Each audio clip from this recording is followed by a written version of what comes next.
son of a bitch. Nu, gata. Tu, acum azi chestia asta o tai, nu-i problema, dar chiar e de atunci.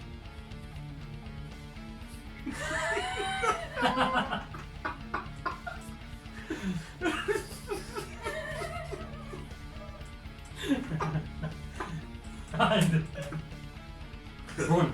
Deci, bine v-am găsit înapoi pe canalul Vulpii Bătrâne. De data asta avem un invitat special. Toată lumea cred că știe deja, deci nu cred că se pune problema să mai facem o introducere, dar hai să zicem, pentru aia 2-3 oameni care nu-l cunosc, zine două vorbe despre tine și ce faci. Salut bătrâne, mă bucur să fiu aici pe căldura asta uimitoare. 32 de grade afară, nu știu ce locația, dar curg apele pe noi aici, bine că avem bere rece. Da, eu sunt Robert de pe canalul Beer and Metal, cu care toată lumea e obișnuită, deja mă cunosc 172 de abonați, la mai mare. Dar nu facem noi pentru abonați, noi facem Să punem acum în link și acum în descriere cu canalul și acum o să ai 1100 pe cap. Așa. Da, mă bucur că m-ai chemat să facem un joint venture aici, să discutăm despre una alta, despre beri, să dăm și o gheară la chitară, nu ne-am mai văzut de mult. Am adus berea eu, că așa se face când vii la cineva. Velko Popovicki Kozel Park. Bere care a fost preluată de cei de la Sam Miller. Se face acum și la noi în România, se face de către cei de la Ursus, să sperăm că Vor păstra calitatea. vor păstra calitatea și nu o să-și bage piciorul în ea. Pahar de Golden Belt, Mișoreana, Ce-a fost și ce-am Keep avut. it true. Și îi dăm drumul cu o degustare. Asta e o bere lager, o bere ușoară, nu este o bere... Mai de vară, așa zic. Da, asta e perfectă pentru vară, pentru că... Și pentru cantități mai mari. Și cantități mai mari. Noi am luat așa ca să nu ne aburim, să facem doar pentru degustare. Ligianele de bere le dăm peste cap. În afara cadrului. Folosesc acest desfăcător. Mulțumim domnului. Răzvan Lazar din Londra. Perfect. Zis și londonezul printre prieteni. Așa, te rog. Berea asta e cam ca apa, în mod normal. E o bere foarte apoasă, foarte deschisă la culoare. Deci specialistul se toarnă și cu spumă, nu ca... Da, nu, poți să faci spumă liniștit, nu te speria de spumă, că asta e plăcerea să-ți bagi botul. Vulpea bătrână bagă botul la de Spuma bună, exact. spumă bună. Da, Are spumă. lagerul e de trei tipuri, blond, arămiu sau negru, și își are numele de la vechea metodă germană de a lagărui, de a storui, da, berea în peșteri care umpleau cu gheață și așa mai departe, plantau castan deasupra ca să stea berea la rece 3-4 luni. Altfel se strica. Altfel se strica și atunci berea se clarifică imediat și prinde culoarea asta transparentă, galben, pai. Hai noroc! Hai noroc, hai să vedem cum e. N-ai zis de miros, că tu totdeauna zici cu miroase, întâi ce spumă are, ce cât e de... Băi, spuma are cam așa. Da, berile astea de obicei sunt beri care au un gust de pâine proaspătă, un gust de cereale, Da, de da, malț, deci malțul e pregnant. Aici s-a folosit un hamei, bine, cehii folosesc, nu știu băieții de la Ursus ce pun. Niște porumb. Bă! Nu am. Da, un hamei numit premiant, deci nu este hameiul ăla Sazer clasic al cehilor, ăsta e un alt fel de hamei care nu e atât de pregnant. Deci asta e o bere mai mățoasă și mai apoasă, da? Și Pilsner, de fapt, tot un tip de lager este, doar că e cu mai mult hamei. O bere foarte bună. Și care e faza? Când te vedem pe tine pe canal că degusti tot felul de beri care mai clasice, care mai ciudate și zicea asta are gust de miere, gust de pâine, gust de cereale, mirosul de nu știu ce. Da. Ziceam, ce vrăjeală are asta? Ce cum este? Eu nu am simțit mirosurile astea și gustul este la o bere. Și după aia m-ai dus mai civilizat și mai dus în civilizație cu niște beri ca da. lumea. Și exact gustul ăla, deci simțeai că mănânci miere sau pâine sau cafea sau Da, mai ales la stouturi sau hameiurile astea cu arome de citrică. Da, asta e o bere care nu e așa de pregnantă. Tocmai zice că băutorii de bere level 1 trebuie să înceapă cu lager. Și după aia să treacă la alte... Bă, nu mi-aduc aminte, nu am comparația aia făcută de import versus asta făcut de aici, să o compar pe loc, dar pare bună ca asta. Eu am băut și în Cehia acum ceva timp, am băut și nu, am băut și eu, am băut și eu de import, dar dacă nu le ai una lângă alta, să le compari. Da. Poate altă dată, dar oricum, din ceea ce mai amintesc, este similar. Mi se pare că gheara ursului nu a intrat în teritoriul țapului. Da, Kozel înseamnă țap, bărbatul caprei, cum îi mai spun prietenii. Da, o bere Kozel e cunoscut cam în toată lumea, acum a intrat puternic pe piață la noi, să vedem. Dar oricum era și cazul să avem, pentru că Staropramenul, sincer, care se face la noi. Mie nu mi-a plăcut niciodată. E prea dulce. E prea, da, nu știu, niciodată nu mi-a plăcut, întotdeauna când am încercat, nu mi-a plăcut. Probabil și eu nu sunt pretențios. Probabil că e greu să iei o licență de la Pilsner Urquell sau mai știu eu, dar asta e greu în sensul de bani sau... Cred că da, trebuie să menții calitatea, că nu ți-o dau dacă tu faci cu mălai și cu... Da, nu. Cehii beau râuri întregi de bere lager, ei merg pe bere locală foarte mult, acolo fiecare pub are berea lui și bineînțeles se servește și Kozel, Staropramen sau Radegast sau alte beri. Staropramenul ei e bun? Da. Tu ai mai bun. Am Deci băut din Cehia, nu prea se compare, sincer. Asta Kozelul, da. Nu. Frumoase clostere aici. Da. Una așa, aia, și încă una așa. O să pun eventual link și cu astea de unde le puteți cumpăra, nu ca să le cumpărați de la mine, că nu fac eu bani, de la niște prieteni care au făcut din astea și vă puteți face personalizat cu orice. Deci nu mă Păi atunci fac și eu canalul. E foarte canalul tău, deci eu îți dau link la oamenii ăștia și la unii dacă vrei de asta de plută, de asta e de piatră de ardezie, ăsta fiind mult mai gros așa, deci nu-ți strică masa sau pe ce pui. Nu se sparge. Corect.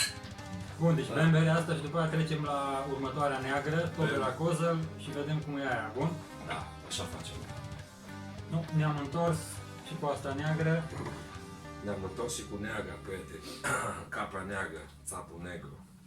Bine, acum există beri negre care sunt foarte tari, ca un Imperial Stout sau Stout-uri de 6-7%. Există Guinness-ul care de fapt nici nu e un Stout după rețeta originală. Dar există și beri din astea de vară. Uite, de exemplu, asta este o bere neagră, dar are 3,7%. Și mai slabă decât o bere... Mai slabă decât berea blondă pe care am băut înainte, avea 4,9%. Dar astea sunt beri de cursă lungă, uite. Măcar arată fain. Da, miroase a prăjit, miroase... Da, mișto, miroase, simți că miroase a prăjit. Da, deci parcă e ceva... Parcă e pâine prăjită. Pâine prăjită. Parcă e coaja de pâine. Da, da. E foarte... Păi e același lucru, îți dai seama, cereală și... Nu era deloc. Nu. Nu era deloc. Vezi ce ușoare. Din asta poți să bei și vara și iarna, liniștit. Cantități industriale, prieteni. Da, nu facem mai așa ceva, nu? Avem o vârstă, nu mai ține ca tinere. Nu mai ține când ținea. Da, 3 tipuri de malți și în berea asta și în berea de adineauri blondă pe care am băut-o. Asta este tot un lager negru. Bere de fermentație inferioară, o drojdie care fermentează la fund, nu deasupra, și care trebuie ținută lagăruită așa cum trebuie ca să se clarifice și să ajungă la maturare. Deci trebuie maturată, de fapt. Unele beri, cum ar fi un IPA sau un Weizen, de obicei se beau tinere, știi, ca să simți... Nu îl ții foarte mult să stea după ce le-ai făcut efectiv. Ca să simți drojdia la Weizen sau să simți la un IPA, să simți hameiurile alea aromatice, mai ales alea americane care sunt la mod acum. Bere craft versus bere clasică, dar acum mie îmi plac ambele. Depinde.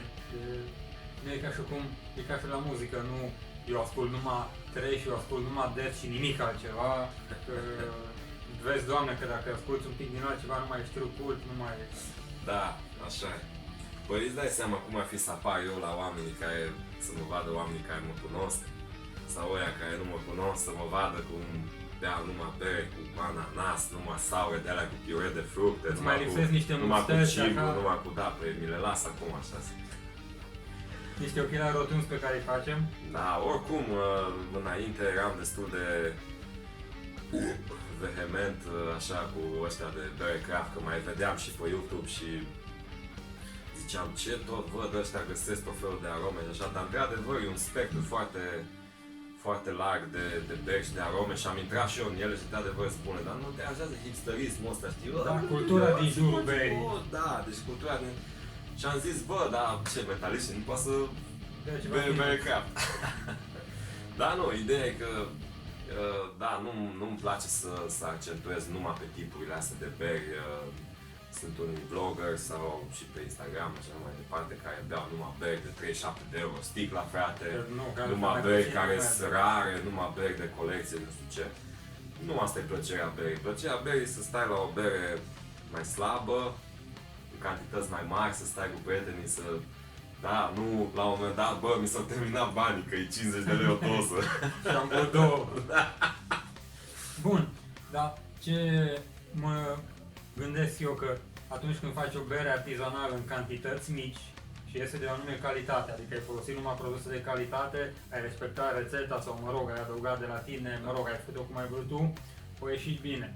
Ca să produci aceeași bere în cantități industriale, probabil că este mult mai greu să păstrezi calitatea. Da. Cu cât crește volumul, cu atât ar trebui să fie mai greu, teoretic, nu știu, Da, cred. da, din calitate mai tai, din timpii respectiv. Da, pentru că nu poți să faci același lucru. Da, industria presează foarte mult și atunci tu când ai cerere de Timișoreana de Nu știu câți hectolitri. nu știu câți hectolitri pe zi, Da. păi atunci tu trebuie să livrezi, frate, știi? Și atunci Un pic mai tai. cererea, știi, impulsionează și te strânge cu ușa și atunci tu, știi, supply and demand, cum ar fi, că despre asta e vorba. Pe când așa, dacă faci bere relaxat, mai ales cum fac eu acasă, bere 50 care de nu sunt litri comercial, fac 20 de litri, 30 de litri, 40 de litri, depinde fiecare beci cum îmi iasă, că încă mai am de învățat cum să fac să-mi iese cantități. Dar tot îmi exacte. pare rău că n-ai reușit să aduci ceva, să N-am gusti ce ai reușit făcut că tu. Măcar una. se strica oricum, se strica, dar